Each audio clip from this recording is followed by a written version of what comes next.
Basically, there are in the Sunnis, right? And then you have Shia. So Sunnis and Shias, right? Now, Sunnis basically will have, right now, in the present day, we have 4 schools. The first is Hanafi. Hanafi is basically mostly in India, Pakistan, those areas, right? And then you have Maliki, and then you have Shafi. Okay. Now, these are independent schools. Maliki would be more, I think, I may be wrong, but mostly like Tunisia, the Maghreb area, Algeria, Morocco, Tunisia, these places. Shafi would be more Egypt. And then Hanbali, this is more Saudi Arabia. Now, Hanbali basically is, so each of these schools are strict in some areas, very lenient in other areas. So on homosexuality, Hanafi is the most, how to say, lenient. Why? Because all 3 of these schools emphasize death, okay? Death punishment. Maliki will basically say, well, it's, but of course, on other issues, the other schools may be more lenient. So for instance, like Hanbali, even though it's from Saudi Arabia, on women's rights, like a woman can basically initiate a divorce, they are most lenient. Hanbalis are more lenient on women issues. But on homosexuality, they are more strict. So you cannot say one school is more strict than the other. It depends on the issue that you pick. Anyways, so on focusing on homosexuality, and whenever I say homosexuality, I simply mean one act. And the act is basically anal sex between 2 men. That's homosexuality. Anything else, oral or masturbation or any other sexual act, that does not fall under the jurisprudential concept of livat. When they basically talk about livat, they simply mean this. Only this, nothing else. We are talking about the Hanbali school or generally? Yeah, for all of them, Okay, yeah. Thank you. So the difference now is this. These guys will say, basically the punishment is death. Why? They will basically say, well, this adultery, basically you have to stone the person. Therefore, when you kill those people, therefore you can kill these people too. That. And these guys, again, Shafi basically have a very similar opinion. And of course, in the school, there are multiple different opinions too, but I'm giving you the more general opinions. They will say the same thing. So the people in Egypt or people in Saudi Arabia, they say the same thing. These guys are interesting. Now, these guys, they will also basically go towards death. Logic is different. Here, they will basically say that this guy in between men is not the same thing as, say, fornication between a man and a woman. They'll say this is even worse. They will say that this act is the worst act. It's even worse than fornication. So the logic is different, but the result is the same. Death, death, death, death.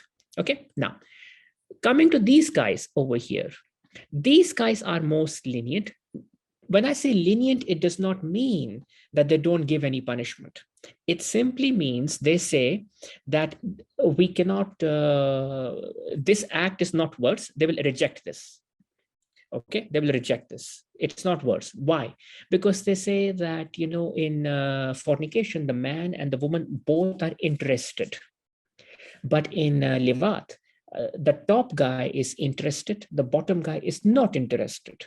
Why? Because they feel that the bottom guy experiences humiliation, is humiliated because of this act. So therefore, no person in his right mind will ever submit to being a bottom. That's their logic. So they basically say it's not a worse act because there is no attraction from both sides, only one side. Yeah. So they basically then say that punishment should be there, but not death. They basically say the punishment would be discretionary. So they leave it to the judge. Now, on the other side, you have these guys, Shia. Big school is Jafari. And I think the other school is Zedi. And then you can bring in other like Aga Khan. Aga Khan is in this area. The Bohra community comes in this. And there are Ibadis from Oman. They come here. Now, the issue here is these, so even though Shia school is minority compared to Sunni on homosexuality, on livat, they are more extreme. So these guys will all go with death. So especially Jafri, these guys will definitely go with death. I don't know much about Zaidi because it's a small school, but Jafri, definitely it's death. Even it's worse than the logic that they give is basically no two words, death. And for these guys, one more thing, for these guys, for livat is not just this. Any other act, oral sex, masturbation, blah, blah, blah, blah, blah, that's also coming into this. So they will basically say death. So that's a basic background between the schools, right? And then the next question you basically asked me is basically there are these terminology. One is halal, one is makruh, and one is haram, right? Halal basically means permissible, okay? Permissible. And I think even before halal, there is wajib, and then there is another category, fard. F-A-R-D, fard. Right? Fard basically means obligation. You have to do it, like praying 5 times a day. Farz, have to do it. Wajib means it's not first, but it's very important. Halal basically means permissible. Okay, if you do it, it's good. Okay, if you don't do it, it's okay. Makruh basically means something between haram and halal. Makruh basically means when they don't have a clear-cut opinion, they'll say it's makruh. So for instance, some people say if you eat shellfish, shrimps or crabs, octopus, etc., etc. So some people will say we don't have enough information, so we will say it's makruh. If you do it, it's not forbidden, but if you avoid it, it's better. Okay? And finally, this guy, haram. Haram basically means it's prohibited. So you can't do it under any context. And in terms of livat basically falls under this category according to all the schools, left, right, center. The only difference over here is the punishment. And amongst the punishment, these guys, this is the biggest school, by the way, because India's population is like 1 billion, Pakistan is like 300 million. This is the biggest school. So because this is the biggest school, in the modern day, we are here. But don't go by this, because even though these are bigger, Saudi Arabia has a lot of money, oil money. So therefore, they can promote their idea. We've talked a lot right now about this, about livat, but what about these other 2 terms, the zina, this unlawful sexual intercourse, and sihak, as I think it's a term referred to sexual intercourse between the women. Yeah. Okay, I'll put this for you. Okay, so there are 3 terms. Yeah? Livat basically, by the majority understanding, livat basically is anal sex between 2 men. Okay, and some people say, what about, because some men have anal sex with women, so then they call it smaller livat. So it's not. So basically, they will say this is the worst act ever. This is the worst act anybody can do. So that's why, to distinguish the bigger act with the smaller act, so anal sex with women will fall under this one. Now, sihak basically is generally, because think about it this way, sex basically in old times, medieval times, is basically associated with penetration. Okay, so sex is penetration, that's sex. Anything else, masturbation, anything else, it's not generally considered the same thing. Okay, so sihak basically falls under those non-penetrative acts. So therefore, the ruling on sihak is relatively lenient. Okay, you don't kill people for sihak. You can give them, say, I don't know, I'm talking about the old times, 40 lashes, 80 lashes, or something like that. But it's not death. So sihak basically is, the English term would be rubbing or pounding, whatever they call it, between 2 women. Okay, and then zina. Maybe also, huh? Oh yes, grinding, exactly. That's the word. Grinding, rubbing, pounding. Grinding, exactly. Zina basically is this is basically, to be very crude and graphic, it's basically vaginal intercourse outside marriage. So it does, so basically that is zina. So whether you anytime you have sex, this particular sex. So say for instance, there is masturbation, it's not zina. There is oral sex, it's not zina. And I'm speaking in terms of jurisprudence, the language of law. Because for law, you have to be very precise. You can't just say this is zina, that is zina, it's just this, penis in vagina. And that's it. I don't even know if, say, for instance, if you keep it technical, if you use a dildo and if the dildo goes in the vagina, but the penis doesn't go. So I'm not sure if it's zina or not. Okay. So that's a separate issue. So these are three separate terms. Amongst these terms, the Muslim ethics are very strong on this, and this should not happen. And outside marriage, it should never ever happen. That's the idea. This is considered to be the worst possible act. The only issue is this has a clear punishment in the Quran. Zina has a clear punishment. It's clear. This is not clear. So when people basically decide to give a punishment, they associate it with this by qiyas, analogical deduction. This would be sort of like the smallest act, the weakest act. And so therefore, the bigger the act, the bigger the punishment, the smaller the act, the smaller the punishment. That's how it is. Now that we've went through these concepts, how are these understandings or concepts implemented into the codified laws, especially like if I don't know, like we can do it regionally, let's say in the Middle East, or maybe in African Muslim countries. We don't need to focus on all of them, maybe just some as examples. Okay, you have to help me over here. Mm-hmm. What actually is the punishment in Saudi Arabia? Stoning or amputation. Stoning. Yes. Stoning, gotcha. Okay, yes. So gotcha. So Saudi Arabia is like Brunei, and they want to stone the person, right? Mm-hmm. Now, here's the thing. Now let's look at these cases. And of course, when you go to places like Pakistan, for instance, they basically give imprisonment. Also flogging can be under the Article 220. Okay, fair enough. So now let's take a look at this. There are different punishments over these countries, right?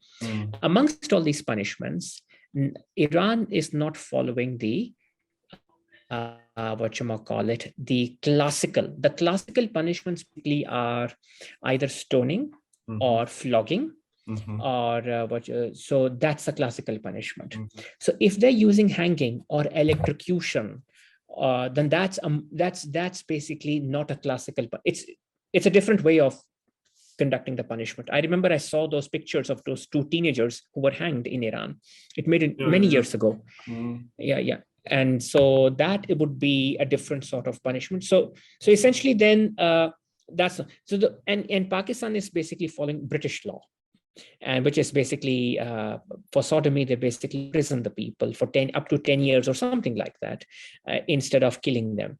This over here is basically more classical, stoning and flogging. So if you're married, then they stone you. If you're not married or something like that, then they flog you, 100 stripes or something. And again, this is coming from the Hanbali school, which we talked about earlier. It's coming from this school because Saudi Arabia follows that school. That's where these punishments are coming from there, right? So generally, I would say that many Muslim countries today, they don't necessarily follow the classical law. They follow the British law or the French law or whichever European country colonized them. They follow that law. So for Pakistan, India, they follow the law which was given by the British Empire, Section 377 or something like that. Iran is basically using, again, a different method of killing people. Brunei basically is very interesting because what is happening in some countries, whenever the economy is down, they always will basically try to look for, other issues to basically draw attention away from the real issues of unemployment, inflation, the big issues. They try to divert people's attention from those issues, and by basically saying, oh, look at me, the Sultan of Brunei would say, look at me, I am the defender of the Islamic faith. So basically he does these things. And the easiest target for these people are homosexuals, because homosexual, few in number, easy to target, and they use them to basically boost their own image. Look at me, I am bringing Islam back from the old times, from the classical times. It's all theatrics. And so that's what it is. And so the point, I guess, overall, the point I'm making over here is that no country basically follows the classical law to the letter, because hanging is not the classical punishment. Imprisonment is not the classical punishment, right? Secondly, even in these punishments, which are classical, stoning and flogging, there are conditions. And the condition basically over here is that the requirement has been made so strict that it is next to impossible to basically give punishment to anyone. Why? Because what is the condition to prove sodomy? Okay, so the proof of SODUMY. What is the proof of livat? The proof of sodomy. You have to have 4 witnesses, right? 4 witnesses who must have seen the act. And the act is, the analogy which is given, the key goes into the hole. So they must have witnessed that specific act visibly, 4 people. Now, of course, if something is happening behind closed doors, or some people are having consensual sexual conduct, nobody will have the option to see it, right? Now, the issue today is, what if somebody uses cell phone technology to record it and then shows us as a proof, right? So even over there, that evidence is basically discarded. Why? Because it falls under spying. So in Islamic law, spying is also a big sin. So you're not allowed to go into someone's home and check what they are doing, whether drinking wine or having sex or doing gambling or whatever sin they're committing. Spying is forbidden in those realms. So if we find people... Okay, no, finish. Sorry. Because I just wanted to understand how then we can, like in Mauritania, I think like 7 to 8 years ago, there was or 5 to 6, there was like a situation in which there was allegedly a gay marriage, and someone shot them, and then they were persecuted just based on on the recording. Sorry, I'm sorry to interrupt you. No, you're right. Because that happens now. Because what we're having now, these days, what we have is what we call a culture of vigilantism. It's like Batman. Okay. So you have Batman, and he says, I'm going to go out into the city and I'm going to fix all this crime over here. This is the culture which is now coming up. Young people, young people who may be facing their own issues, they basically want to feel better about themselves. They'll go out and say, okay, who is eating food during Ramadan? They will take a video recording. Oh, look at this guy. This is a bad person eating during Ramadan. Punish this person. Or for instance, they are going to just go and pick on different people for small things. This is a culture of vigilantism, which basically has unfortunately come in the modern age. But the point I'm making is, what they're doing today is not following the classical, even if, see, reformers are basically saying to ignore all the classical stuff. Let's go on and move with the modern times. But even if you follow the classical law, this is my argument, even if you follow the classical law, you still cannot use any punishment against anyone, because the proof, the evidentiary requirements are so strong and stringent, it's next to impossible. So the idea was, the reason these punishments were very harsh was because they wanted them to be a deterrent. That's it. Because there are sayings of the Prophet which basically say, if you find somebody who has been implicated in on whom a punishment has become, punishment is to be projected, then the judge, the court, must find ways to let him go. So they will. This is what we call in Islam S-H-U-B-H-A, Shubha. Shubha basically means doubt. So you have to find doubt. So doubt would be things like this. They will basically say, okay, you found a recording of these two people having sex. Well, spying is not allowed. So we will not admit that piece of evidence in the court hearing. Okay. So thank you very much. Right now, let's say in the contemporary Muslim world, the way for assessing or judging those kind of acts should be made different. Okay, I'll tell you what our point is. What we did, we basically decided to give an gay affirming viewpoint. Okay, right now I'm not using LGBTQ. Why? Because I don't have the answer for everyone. Okay, the most answers I can deal with L, we can deal with G, and then we can deal with T. T is the easiest transgender issue. That's easy because Imam Khomeini in Iran, Al-Azhar University in Egypt, they basically allow gender reassignment surgery. So T can be taken care of that way. Issue basically comes here.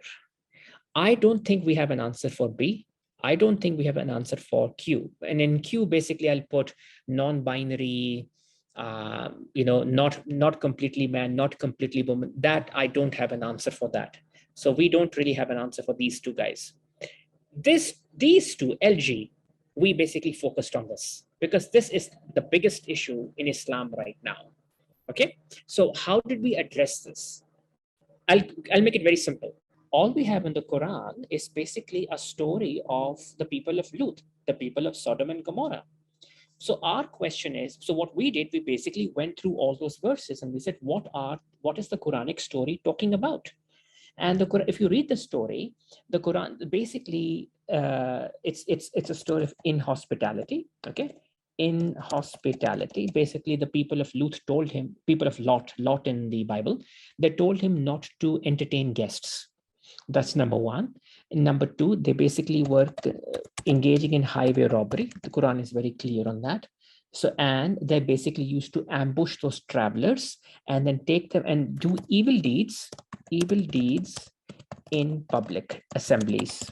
So basically what they used to do was they basically used to target all these travelers and then take them forcibly and do evil deeds with them in public assemblies, in public gatherings. And the analogy that we basically provide, the illustration we provide is basically that of the Abu Ghraib prison in Iraq. Openly, they were sexually subjugating the Iraqi soldiers. If you remember those pictures which came out. Yes, I do. Yeah. So we're saying that the Quran is talking about those issues instead of same-sex unions. Because same-sex unions generally, if a man loves a woman, man loves another man, a woman loves another woman, that's based on we use three words. That's based on the human need for intimacy, affection, and companionship. These are the three words we use: intimacy, affection, and companionship. On the other side, you have sexual subjugation. There's a difference between the two. Sex can basically be very good. It can basically make you uplift you emotionally, physically. It can basically provide you with great comfort. That's one type of sex. Another type of sex is basically, it can basically be aggressive. It can be used as a weapon, especially in the old days when two armies used to fight. They used to basically make slaves of the other people. They used to, if you remember when the Ottoman Empire came in Europe, Eastern Europe, they would take small boys. Some boys were castrated to become the guards of the harems and stuff, right? That's subjugation. Similarly, the worst form of subjugation that a man can do to another man is to penetrate him and humiliate him. So that's sexual subjugation. So basically, we said there's a difference between the two. This is a human need. This is basically what the Quran was talking about in this context of, and we give the example of Abu Ghraib. Then basically what we do is then we say, okay, what is the next issue? The next is the hadith, sayings of the Prophet. But then we basically look at all hadiths and say that all these hadiths that we basically come across, they are inauthentic. And we went through the whole, I won't bore you with it. It's a whole technical, this is chapter number 3 in our book. We go through the technical analysis, who said what and who is a liar and who is, et cetera, et cetera, et cetera. So we collected everything and said they're inauthentic. Then the third thing we basically say, as I'm following your framework, Ijma, which we said there is no consensus, and even consensus on this issue, because the consensus is on livat. The consensus is on this, and we all agree with this. This should not happen. But there is no consensus on intimacy, affection, and companionship. Because nobody came to the Prophet and say, Prophet, I love this man. I want to get married to him. That was never a question asked in the old days. It was unthinkable. Why was it unthinkable? And that's the next thing we do then. We say, why was it unthinkable for two men to marry each other or for two women to marry each other? Answer is simple. The answer is this. The basically idea is that the man is the one who penetrates, okay? And the woman is the one who gets penetrated, okay? The man is the top and the woman is the passive or the receptive partner, okay? And why is this important? Because this is important. I'm giving, these are very graphic terms. Why is this important? Because this basically connects with patriarchy, okay? This is how male masculine control comes into the picture. So in that sort of situation, for a man to be a bottom or a man to be a passive partner, that was thought as demoting the man. Because remember, in the old days, the man was on the top and the woman and the boy and the, those hunsa, the transgender people, they were on the bottom, man on the top. Yeah. So the basic idea was that if there was a man who basically allowed himself to be penetrated, so they basically said that he's allowing himself to be humiliated, because in their mind, they associated being penetrated with subjugation. So this is why a man used to marry, a woman used to get married. So a woman cannot marry. So this is very important. A man marries, a woman gets married. Two different things. So a woman cannot initiate the legal contract. A woman cannot tell to the other man, I want to marry you. She gets married too. Again, because she's on the lower level of social strata. So that's the issue. So back in those days, the question of marriage could not have arisen. Why? Because any man who allowed himself to get married was subjugating himself, bringing himself down. So what did the jurists, the scholars think those days? They said, okay, why is this man doing this? Maybe he has a disease. They said he is ill. So they tried to cure him with enemas and stuff like that. That's a whole different story. So first of all, maybe this person has a disease. Second thing, and of course, then the other thing that they thought of was that maybe he's doing it for money. Maybe he's a rent boy. He's selling himself because he wants to make some money. So they basically thought that these were the reasons behind this. So no sane person, no intelligent person with full faculty of mind will ever allow himself to do this. So that is the big reason why same-sex marriage was never thought of in the 1400 years of Muslim history, or even for European history for that matter, because So it's only now when we basically question these things, now when we say, okay, why is anal sex bad? Why is this thing bad? Why is the woman always doing, because what happened? Let me just show this very clearly, very briefly mention this. What happened was capitalism happened. Capitalism happened, okay? So what did capitalism do? Capitalism basically, it basically allowed the woman to be free. So now the woman can work. Yeah. So now she can work. She can make her own money. She is independent. Now in the old times, man is here and woman is here. Now they're equal, right? So now this capitalism, in some sense, it led to equality of men and women. Women were equal members. Women got empowered. And so now marriage is no longer between top and bottom. Marriage is between two equals. So if marriage is between two equals, that led to social change in which two men who are two equals or two women who are two equals, they can get married.